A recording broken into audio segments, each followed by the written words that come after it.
Bonjour à tous, bienvenue sur Vie TV. Aujourd'hui, on va répondre à la question: Dieu interdit-il le port des bijoux, des mèches? Et surtout, est-ce que les femmes qui portent ce genre d'accessoires sont frappées de malédiction? Je fais ce sujet parce que c'est une question qui est assez actuelle. Et avant de poursuivre, je précise que mon intention n'est pas d'essayer de changer le système de pensée des personnes qui pensent de cette façon, parce qu'elles sont un certain nombre qui sont persuadées que le fait de porter ces accessoires déplaît à Dieu. Et il y en a même qui ont affirmé que les femmes qui portent des bijoux, qui se maquillent, qui portent des mèches et une série d'autres accessoires iront en enfer. Donc, loin de moi l'idée de vouloir changer le système de pensée des personnes qui pensent comme ça, parce que c'est un esprit pharisaïque, un esprit que Jésus a combattu pendant tout son ministère, un esprit en fait qui vise à détourner les enfants de Dieu de ce qui est essentiel selon Dieu, pour les amener sur un terrain de choses banales, de choses qui ne sont pas prioritaires. C'est un esprit qui pousse à avoir l'apparence de la piété tout en niant ce qui en fait la force. Parce que simplement, la plupart des personnes qui prennent ce genre de doctrine, c'est souvent des personnes qui sont très méchantes, des personnes qui sont très cruelles, des personnes qui sont dans des ministères de dénonciation, qui font beaucoup de mal à leurs prochains, qui calomnient, des personnes insensibles, des personnes qui n'ont pas de cœur, des personnes qui manquent complètement d'amour. Elles ont des chaînes YouTube, elles sont sur les réseaux sociaux, elles sont sur Internet et elles entraînent beaucoup de personnes avec elles. Et elles sont tellement méchantes que toutes les personnes qui les suivent sont en quelque sorte initiées à cette méchanceté, elles sont initiées à cette haine, elles sont initiées à l'art de calomnier, elles sont initiées à l'art d'insulter, elles sont initiées à l'art de maudire. Donc ces personnes sont sous l'emprise d'un esprit pharisaïque. Et le but de cette vidéo d'aujourd'hui n'est pas de changer ces personnes, parce qu'une personne qui est sous l'emprise d'un esprit pharisaïque, on ne peut pas la changer comme ça, elle a besoin de délivrance. Jésus, par exemple, il a eu beaucoup de succès dans son ministère, mais l'un des aspects dans lesquels il n'a pas eu de succès, ça concernait justement ces pharisiens. Jésus n'a jamais réussi à changer les pharisiens, parce qu'on ne peut pas changer quelqu'un qui ne veut pas changer. Donc le but de cette vidéo est d'éclairer les personnes qui sont au milieu de tout ça, de tous ces débats autour du port des mèches, des bijoux, de l'apparence du chrétien. Et surtout qui veulent présenter cette apparence comme étant la priorité de Dieu. C'est-à-dire, en gros, et c'est l'une des raisons qui motive cette vidéo, ces personnes disent, elles font croire que la priorité, c'est d'avoir une apparence sainte, c'est de se dépouiller de tout ce qu'on porte. Et que quand on se dépouille de tout ce qu'on porte, on est saint. Selon ces personnes, il faut donc se dépouiller de tout ce qu'on porte. Mais on peut avoir un cœur qui est rempli de haine. On peut se permettre d'être méchant, on peut se permettre d'être cruel, on peut se permettre de faire du mal à son prochain, on peut se permettre de calomnier. Ce qui est un non-sens total. Et dans les minutes qui suivent, vous allez comprendre que c'est une façon de voir qui s'oppose complètement à l'ordre que Dieu a établi. Parce que le Seigneur nous dit dans sa parole de déchirer nos cœurs et pas nos vêtements. Donc si tu veux t'humilier devant Dieu, si tu veux te sanctifier, Dieu te dit de déchirer ton cœur. Mais on va commencer par le commencement, on va commencer par lire ce verset. Ce verset que ces pharisiens utilisent pour essayer de présenter au monde un Dieu tyrannique, un Dieu oppresseur, un Dieu rabat-joie. Je lis donc dans 1 Timothée chapitre 2, « Je veux que les femmes vêtues d'une manière décente, avec pudeur et modestie, ne se parent ni de tresses, ni d'or, ni de perles, ni d'habits somptueux, mais qu'elles se parent de bonnes œuvres, comme il convient à des femmes qui font profession de servir Dieu. » 1 Timothée chapitre 2, versets 9 à 10. Alors dans ce passage, l'apôtre Paul ne nous interdit pas du tout de porter des tresses, de l'or, des perles, des habits somptueux et tout le reste, mais il est simplement en train de vouloir nous dire ici que quand on t'observe, toi sœur en Christ, quand on t'observe, toi servante de Dieu, ce qui frappe en premier ne doit pas être ton apparence, c'est-à-dire tes bijoux, ton maquillage ou tout le reste, mais ce qui frappe le plus quand on t'observe, c'est tes bonnes œuvres. C'est simplement ce que l'apôtre Paul a voulu dire ici. Et la preuve, c'est que cette recommandation revient dans 1 Pierre chapitre 3, versets 3 à 5. Je vais le lire. « Ayez non cette parure extérieure qui consiste dans les cheveux tressés, les ornements d'or ou les habits qu'on revêt, mais la parure intérieure est cachée dans le cœur, la pureté incorruptible d'un esprit doux et paisible qui est d'un grand prix devant Dieu. » Vous voyez, dans ce passage, l'apôtre cite les cheveux tressés, 1, les ornements d'or, 2, les habits qu'on revêt, 3, comme des choses qui ne devraient pas être prioritaires. Et la preuve, par exemple, que ici, l'apôtre ne nous interdit pas de porter ces choses, c'est qu'il cite également les habits. Il cite les cheveux, les ornements d'or et les habits qu'on revêt. S'il s'agissait d'une interdiction de porter des cheveux tressés et des ornements d'or. Cela voudrait également dire que la Bible nous interdit de porter des habits parce que dans la liste qui est citée ici, on nous parle des habits qu'on revêt. Ce passage voudrait dire qu'il faudrait marcher nu puisque les habits qu'on revêt sont cités dans la liste des choses qui, d'après les pharisiens modernes, sont interdites. Donc, mes bien-aimés, ce passage n'est pas du tout une interdiction de porter des bijoux et des accessoires. Et l'une des raisons pour lesquelles il ne peut s'agir d'une interdiction, c'est que pour les femmes de type africain, les femmes qui ont des cheveux crépus, il est impossible de ne pas faire des tresses parce que les tresses font partie du soin du cheveu. Parce que sinon, les cheveux vont s'emmêler. Et les femmes à qui Paul s'adressait ici avaient des cheveux un peu du type européen. C'est-à-dire que les tresses ne sont pas obligatoires pour entretenir les cheveux, pour les maintenir souples, pour les maintenir coiffables, si je peux dire ça comme ça. Donc, Paul s'adresse ici à des femmes qui ont un certain type de cheveux. C'est pour ça qu'il est très important de lire la Bible, de comprendre les contextes, de savoir à qui ça s'adressait. Parce que cette consigne ne peut pas, quand bien même il s'agirait d'une interdiction de faire des tresses, c'est une consigne impossible à respecter pour les Africaines. Et dans la culture des femmes à qui ce message s'adresse, quand on considère le contexte, de même que comme dans la culture des femmes européennes, des femmes françaises par exemple, porter des tresses est un signe d'extravagance. C'est-à-dire pour une femme qui a ce type de cheveux, une femme de type européen par exemple, porter des tresses est un signe d'extravagance. Ce qui n'est pas la même chose pour une femme de type africain, parce que pour une africaine par exemple, et en Afrique d'ailleurs, porter des tresses est un signe de simplicité. Donc les tresses n'ont pas la même connotation selon que on a affaire aux femmes de type européen ou aux femmes de type africain. Donc dans ce passage, non seulement Paul n'est pas en train d'interdire aux femmes de porter des accessoires, mais d'autre part, il faut considérer le fait qu'il s'adressait à des femmes avec un certain type de cheveux. Il faut considérer le contexte, la culture des personnes, la culture et le type des personnes à qui il s'adresse ici. C'est pour ça qu'il est très important de lire, de toujours considérer le contexte quand on lit la parole de Dieu. On ne peut pas lire la parole de Dieu sans tenir compte du contexte. Et les pires pharisiens, les pires gourous de sectes, les gens qui ont créé des sectes, sont ces personnes qui ont lu la Bible à la lettre, selon la lettre, sans aller en profondeur, sans considérer le contexte dans lequel les choses ont été dites. Donc, dans ce passage, Paul a simplement voulu dire que quand on t'observe, ta sœur en Christ, ton apparence n'est pas ce qui doit frapper en premier. Mais c'est ton cœur, ton caractère qui doit impressionner les gens, qui doit marquer les gens. Mais il n'est en aucun cas ici question d'interdiction.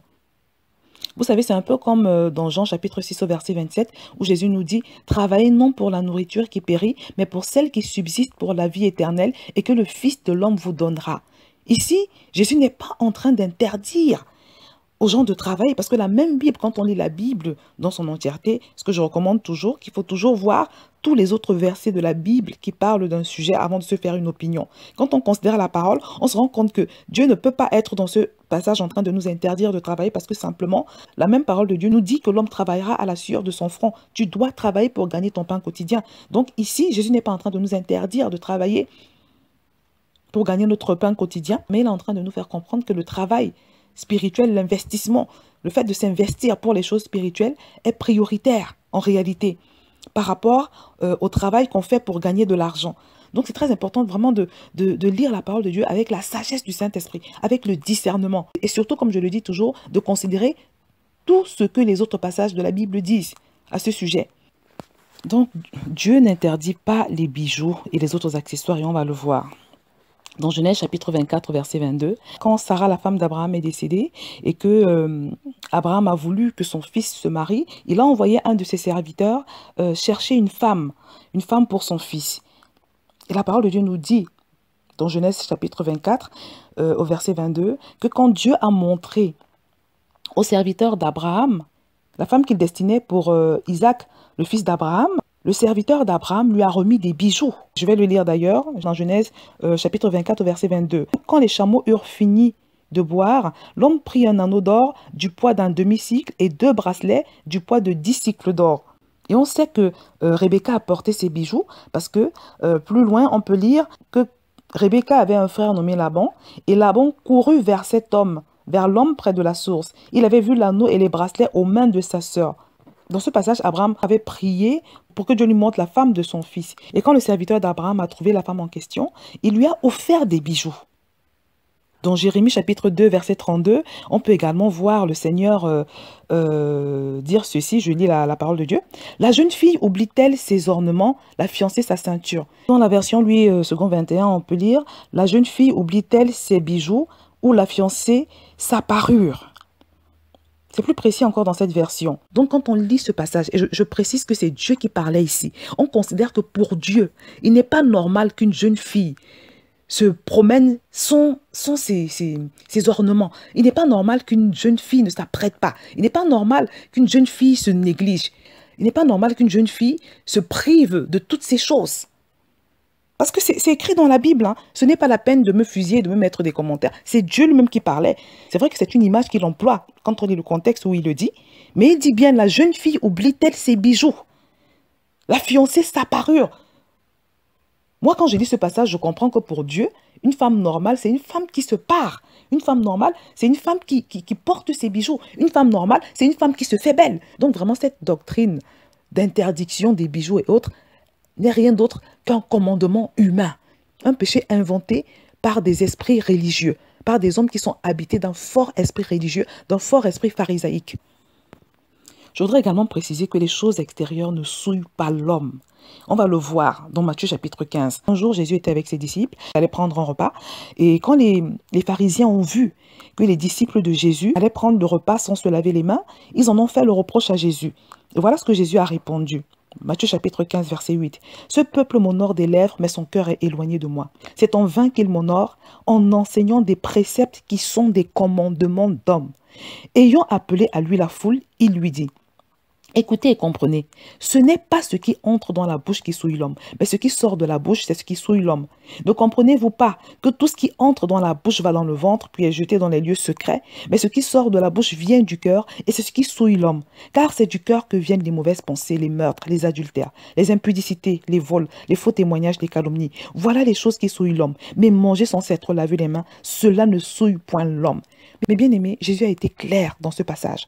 Rien de ce qui est extérieur, rien de ce que tu portes à l'extérieur n'a le pouvoir de te souiller. Mais ce qui te souille, mon frère, ce qui te souille, ma soeur, c'est ta méchanceté dans ton cœur. Ce qui te souille, c'est cette convoitise dans ton cœur, c'est cette jalousie dans ton cœur. Donc si tu veux savoir si tu es saint, si tu veux faire le point de ta sanctification, Dieu te dit de vérifier ton cœur. Parce que tout ce que tu peux porter ou ne pas porter ne prouve en rien ton état réel. Et c'est aussi pour ça qu'il nous dit dans sa parole, déchirez vos cœurs et non vos vêtements. Revenez à moi. Je pense personnellement que si Jésus devait assister à ce débat dont il est question aujourd'hui, il vous dirait que aucun bijou, aucun maquillage, rien de tout ce qu'on porte ne peut souiller en réalité. Mais c'est ce qui est dans ton cœur. Et dans ce qu'il y a dans le cœur, c'est éventuellement la motivation avec laquelle tu portes ce que tu portes qui peut te souiller. Dieu n'interdit pas les bijoux. Il est le créateur de l'or et l'argent. Mais bien aimé, donc, la conclusion, c'est que tu peux porter tout ce que tu veux. Il n'y a pas de souci. J'insiste cependant sur le fait que tu as le droit de porter tout ce que tu veux, mais tu dois rester décent. Et de toutes les façons, si ton cœur est pur, et c'est pour ça que Jésus insiste vraiment sur le cœur, si ton cœur est pur, tu ne mettras rien d'indécent, tu ne mettras pas de vêtements extravagants, tu ne mettras pas de vêtements qui puissent attirer la convoitise des hommes, par exemple. Donc, c'est très important de rester décent, de ne pas devenir idolâtre. C'est-à-dire, il ne faut pas que ces choses deviennent comme des idoles dans ta vie. Il ne faut pas avoir de mauvais motifs aussi quand tu portes des vêtements ou des bijoux. C'est-à-dire, il ne faut pas avoir l'intention de séduire parce que là, tu seras en train de commettre un péché. Et également, très important, il faut éviter des choses démonisées. Il faut éviter les mèches dédiées aux démons et toutes les autres choses dédiées aux démons. Parce que j'ai remarqué que quand on parle des choses dédiées aux démons que les chrétiens ne doivent pas porter, on fait souvent la fixation sur les mèches. Or, je voudrais vous dire aujourd'hui que Satan est partout aujourd'hui. Il est dans les vêtements, il est dans les chaussures. La marque Mephisto, par exemple, c'est une marque démonisée. Il est même dans ce qu'on vend. Il est même dans la nourriture. Je connais un magasin en Île-de-France, par exemple, qui porte la marque d'un démon. Le nom du magasin, c'est un démon. Et quand tu rentres dans le magasin, tu peux voir le nom du démon en question. Tu peux voir l'image du démon.